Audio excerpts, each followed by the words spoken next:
Students, welcome to my YouTube channel. In this video lecture, I'm going to answer some very important questions from sample paper number 1, the 4th edition of RK Bali navigation book. So let's start with question 51. When flying from a sector of warm air into one cold air, the altimeter will overread the correct. It will show the actual height above ground. So your altimeter is nothing but a pressure instrument, and all these pressure instruments like altimeter, airspeed indicator, VSI are designed to operate or function in standard ISA conditions. If you happen to fly in any other condition which is different from the ISA conditions, your altimeter will be subject to errors, namely temperature error and barometric or pressure error. What are these errors? I have explained in detail in my other video lecture in which I have discussed and elaborated on altimetry errors. I have uploaded that to my channel already, and you can find that video in a particular playlist named Oxford Meteorology, in which I have also solved altimetry back questions from that textbook and explained this altimetry errors in detail. So do watch that lecture. Over here, in short, I can explain to you that let's say you're flying in ISA condition air mass, an air mass which is compliant of all ISA conditions. Air is dry, temperature falls at a fixed lapse rate of 1.98 per Celsius per 1000 feet, mean sea level pressure 1013 millibars, so on and so forth. So this is that particular air mass. Now in that particular air mass, you are flying at a true altitude of 5000 feet. Now you fly in this particular air mass and you enter a new air mass which is colder than ISA. Okay, which is colder than ISA. Now, colder than ISA means what? Let's say ISA specifies that at 5000 feet, your temperature must be, let's say, minus 5 degrees, let's say 5 degrees Celsius, plus 5 degrees Celsius, approximately 5 degrees Celsius. But but in real atmosphere, the temperature at 5000 feet is colder than 5 degrees Celsius, 2 degrees Celsius, 3 degrees Celsius. So in that case, we will label this air mass as being colder than ISA conditions, right? So over here, we fly from a ISA air mass into a colder air mass, colder than ISA conditions. When we do that, the true altitude of your aircraft will be lower than the indicated altitude. So what happens when you fly? This is 5000 feet in ISA air mass, but in colder air mass, colder air mass, 5000 feet will be uh, 5000 feet will be this much. The vertical distance between your aircraft and the ground below, or the let's say the pressure altitude or the mean sea level will decrease. So what happens in cold air masses? The pressure levels descend. The pressure levels descend. So at ISA air mass, if this is the pressure level corresponding to 5000 feet, so in colder air mass, the same pressure level will descend something like this. So your aircraft will follow that pressure level and come down, come to a lower distance, come to a lower vertical distance. So indicated altitude will be 5000 feet because in colder air mass, this pressure level will be equivalent to 5000 feet. In ISA air mass, this same pressure level was at a higher distance, vertical distance. In cold air mass, that pressure level has sunk or descended. So your aircraft has followed that. So and come down to a lower altitude. So indicated altitude or the altimeter indication will be 5000 feet. But in reality, your true altitude will be lower than 5000 feet. Let's say 4000 feet. As you can see, your aircraft has descended a little bit. So true altitude is 4000 feet, but altimeter tells you that you are flying at 5000 feet. So this is an unsafe scenario. You are getting an information which is wrong, which is false information. You may be flying and you will rely, if you rely on that instrument completely and unknowingly continue your flight descending, you at some point of time you will definitely get closer to a mountain, any obstacle on the ground. So that's why flying in colder air masses or lower pressure atmospheric regions are deemed to be unsafe or unsafe or risky.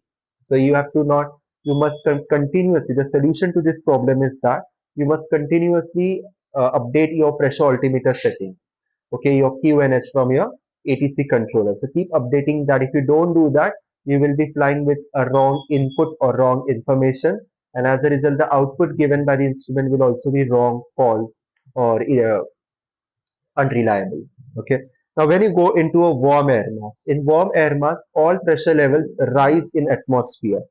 So, if 5,000 feet pressure level, a pressure level corresponding to 5,000 feet happens to be at this level approximately, in warm air mass, that same pressure level will go higher. In cold air mass, it went down. In a warmer temperature air mass, it will go up. So, let's say that air mass is gone up like this. Okay, something like this. So your aircraft will follow that air mass, will follow that pressure level, okay, and it will automatically go up to that altitude. So the altimeter indication will still be 5,000 feet because the pressure level that you are flying, or that pressure input that you have set in your cold span window, is equivalent to 5,000 feet. But we know that in reality, the true altitude of your aircraft has increased. It has gone above that, right? So true altitude is, let's say, 6,000, but indicated altitude is 5,000 feet. So again, that there is an error. But one positive side here is that one positive point is that you are at least safer with respect to the obstacles below you. There is maximum clearance, more clearance between you and your obstacle on the ground compared to the clearance between your aircraft and the obstacle in colder air mass. That is one advantage of warmer air mass. So when flying from a sector of warm air into a cold air, so what happens? In cold air, indicated altitude is 5,000, but true altitude is 4,000. That means altimeter is over indicating. It's overreading. So correct answer will be option alpha. Next, what is QNH? Ambient pressure at sea level, pressure to be set on altimeter subscale to obtain an indication of zero on the runway, pressure to be set on the altimeter to obtain a reading of pressure altitude of the runway. So let's say that I have drawn a diagram. This is your airport, aerodrome. This is the QNH mean sea level pressure. This is standard pressure setting 1013. Right now, the pressure existing at your airport, okay, that pressure is called aerodrome level pressure, or QFE. So if your aircraft is parked on the runway or is positioned on the airport surface anywhere on the airport, and the altimeter setting is adjusted to QFE, in that case your altimeter will indicate 0 feet. That means you are located on the ground surface.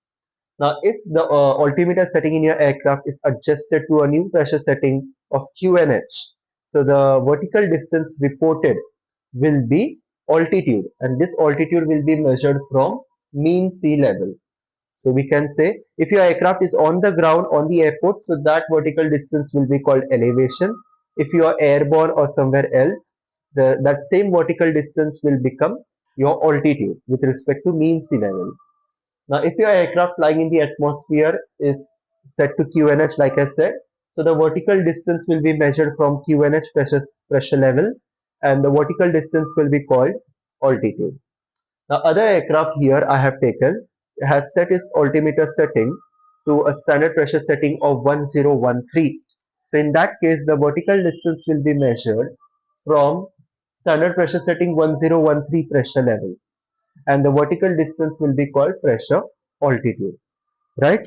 So now here they have asked us QNH. So QNH is nothing but pressure at mean sea level, aerodrome level pressure reduced to or converted to mean sea level.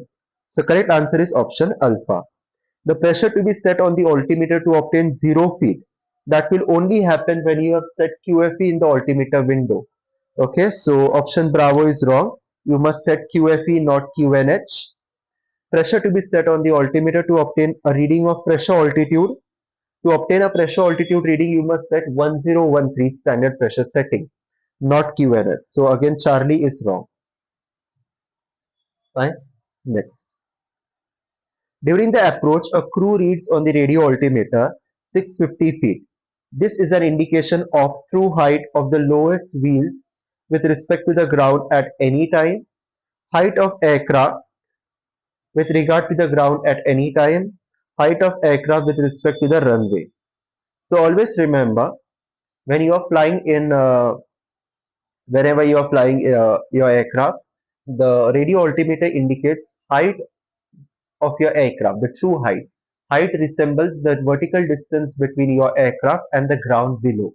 Now, where you are basically radio altimeters are useful or function or are active in functioning when you are flying at low altitudes, ground level up to 2,500 feet. Now, when let's say where you are coming in for landing, you're descending, your landing gear will be extended. In that case, the height indicated by your radio altimeter will be the height between the main wings of your aircraft and the ground. So in this case, if you are at 650 feet, very low in height, so the indication will be true height of the lowest wheels. Lowest wheels means the main wheels of your aircraft with respect to the ground at any time. Modern low altitude radio altimeters emit waves in the following frequency band: high frequency, ultra high frequency, super high frequency. So correct option is super high frequency. It functions in the band of 4.2 to 4.4 gigahertz, which is the super high frequency band. The operation of the radio altimeter of a modern aircraft is based on pulse modulation, frequency modulation, and pulse modulation, frequency modulation of only. So correct answer is option C. Radio altimeter transmits a frequency modulated continuous wave. Remember, pulse modulation is for radars, not for radio altimeter. If the pitot pipe becomes partly blocked, pitot pipe pitot source. VSI will be too low when climbing. VSI will be too low when descending. VSI will not be affected. So there are three pressure instruments: airspeed indicator, altimeter, and vertical speed indicator. Out of these three pressure instruments, only one instrument depends or uses pitot source for its operation, that is airspeed indicator. Other three instruments Okay, so other two instruments, your altimeter and VSI, do not use pitot source or pitot tube or pitot pressure. Whereas static pressure is used by all three instruments alike: airspeed indicator, altimeter, and vertical speed indicator. So remember this. So VSI will not be affected. So read the question carefully. They are talking about pitot pipe getting partly blocked. The static pipe becomes partly blocked. VSI will be too high when descending. VSI will be too high when accelerating. VSI indication will be too low when descending. So always remember your VSI functions on the principle of comparison of static pressure. Okay, the static pressure through the calibrated leak and the static pressure that is directly transmitted to the back case of the instrument. Now, when it is partly blocked, VSI tends to always show a climbing indication. Even if you are flying straight and level and static pipe is partly blocked, the VSI will show a climb indication. Okay, so it's always, so if you are in a climbing attitude, the VSI will show a rate of climb which is more than expected, more than required. You may be climbing at 500 feet per minute, but the indication will be excessive or more than that. Okay, so it will show 600 feet per minute, 700 feet per minute, like that. If you are descending at 500 feet per minute, but the tendency of the VSI will be to show a rate of climb. So in a descending maneuver, in a descending attitude, descending at 500 feet per minute, VSI will show a lower rate of descent, 300, 200, something lower than expected. So correct answer is option Charlie. VSI will be too low when descending. Now VSI indications are not influenced by acceleration or deceleration. So Bravo will be wrong. What does AS indicate? Over here it should be ASI. So your airspeed indicator will indicate VNE, never exceed speed. Okay. So never exceed speed is shown by a red line or your airspeed indicator. VNO. VNO, speed which may only be exceeded with caution and in still air, that which may never be exceeded, that which may be exceeded only in emergencies. So VNO is normal operating speed, and it happens with the maximum speed of green arc. If you want to exceed this speed, you can do that and fly in the yellow arc. If two conditions are met, you are exercising extreme caution. The second condition is that the atmosphere must be still, calm, stable. So option A is the correct answer. So over here, this the maximum limit, the upper limit of the green arc, the speed at which this green arc end is called VNO. The speed at which this yellow arc end is called red line, VNE, never exceeds speed. Okay. So the lower limit of white arc over here is VSO, stall speed in landing configuration. The lower limit of green arc is VS1, stall speed in clean configuration, no flaps, no landing gear. The upper limit of this white arc is VFE, the maximum speed at which flaps can be extended safely, right? So these are the speeds, these are the arcs. You must remember the color codes, the speeds corresponding to them. They are mostly asked in SPL exam. Okay. What will be the effect on ASI if the pitot tube of an unpressurized aircraft is fractured and the pitot drain is blocked? So remember the word unpressurized aircraft, and pitot tube is fractured. So what happens? So let's say your ASI, which is a pressure instrument, it works on two different pressures, pitot pressure and static pressure. Now over here in this question, static port is functioning perfectly. There is no blockage, no fracture over there. We are concerned about your pitot tube. Now pitot tube measures pitot pressure, a combination of static pressure and dynamic pressure. I have written that here. So if it's working properly, so all the pitot pressure will be transmitted successfully to your airspeed indicator. If there is a fracture, that means if there is a leak in the pitot tube, like this, I have represented it like this. So this pitot pressure will leak outside. It will not go to the ASI instrument. It will start leaking outside. So what will happen? Now in a unpressurized aircraft, you are flying an unpressurized aircraft like Cessna 172, your DA-40, whatever. You're flying at low altitudes, normal plane, simple plane with no pressurization in the cabin or cockpit. So if you're flying an unpressurized aircraft, that means the cabin pressure, the pressure in your cabin will be equal to the pressure outside your cabin, meaning the atmospheric pressure outside will be equal to the atmospheric pressure in your cockpit, in your cabin. So what will happen when you fly at high altitudes or whatever altitude, 5,000, comparatively lower altitudes or high altitudes? What will happen is the pitot pressure, which is nothing but static plus dynamic, whereas your cabin pressure is only static pressure, is only atmospheric pressure. So one is static plus dynamic, whereas in your unpressurized aircraft, your cabin pressure is only static. That means pitot pressure, which is static plus dynamic, additional impact pressure will be more than your cabin pressure, right? And we always know that the law of the nature, that always energy flows from high pressure area to a low pressure area, high to low. So if there is high pressure in the pitot tube, there is low pressure in your aircraft, in your cabin. So what will happen? All the pitot pressure will start leaking outside of the pitot tube and enter your aircraft, your cabin, your cockpit. So that's why I have shown this arrows moving out of the pitot tube into the in your aircraft. Okay. So high pressure to low pressure in your cabin. So lower pitot pressure. So what will happen? What will be the final result? If some of the pitot pressure starts leaking outside, the final pressure that is reaching the ASI instrument will be much lower than the required. Okay, will be much lower than expected.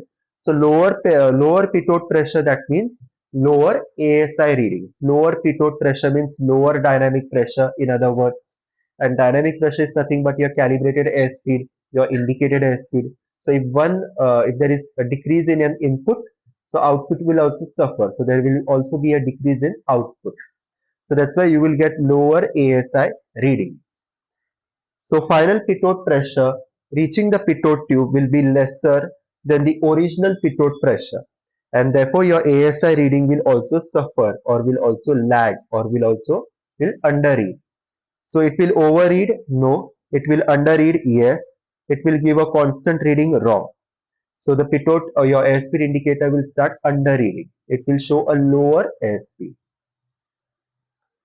So this concludes our lecture. I hope you have understood all the 10 questions, the explanations, the elaborations, the numericals I solved. All the best. Practice these questions again till you get confidence and clarity of concepts. If you have any doubts or questions or a query, let me know in the comment box of this video lecture. Share this channel with your friends, share this particular video lecture with your friends who will definitely find this useful. And I request you all to subscribe to this channel if you haven't yet, and hit the like button if you have liked this video lecture. See you in my next video lecture. Don't miss that.